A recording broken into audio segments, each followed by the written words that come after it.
sācies pēdējais vasaras mēnesis augusts, un Geto Family nolēma šo nedēļu pavadīt Alūksnē, kur notiek pilsētas svētki. Cilvēki priecīgi, smaidīgi, iepērks tirdziņos, Nikolais Puzikovs dzied, bet ne jau ar to viss beidzas. Protams, ka Geto Family ir atbraukuši uz Alūksnes skaistāko vietu, kur dabas māte ir apveltījusi ar īpašu daļumu Alūksnes pilsala. Un šeit notiek Geto Basket.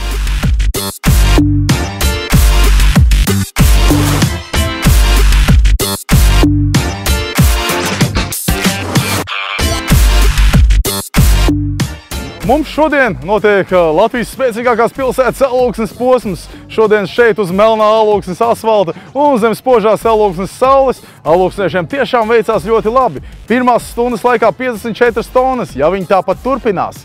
Tad arī savāks Latvijas pagaidām labāko rezultātu, jo pagaidām labākais ir 3 stundas 145 Bauskai. Tā kā redzēsim.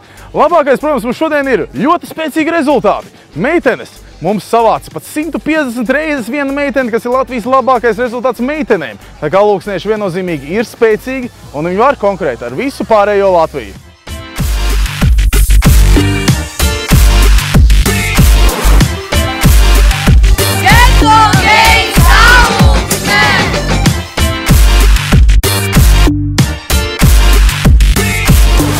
Blakus stāv Geto Basket Alūksnes posma uzvarētāja komanda Team Salmo, un puišiem šodien baigi labi gājis. Pirmkārt, viņi izcīnīja ceļzīmi uz Geto Games festivālu Ventspilī, un otrkārt, viņi šodien uzvarēja. Džeki, kāda ir sajūta būt dubult uzvarētājiem? Nu, neaprakstām sajūta, fantastiski. Kas varbūt labāks par to, braucām tālu ceļu gabalu līdz pašai Alūksnei un uzvarēt. Kas varbūt labāks par to? Reika puisis no Kandavas brauc, entuziasts zvanīja vakarā. Es pats tagad bērni nometnē, viņš vienkārši savāc no bērniem. Neaprakstām sajūtu uzvarēt. Kandavnieki, tavs komentārs?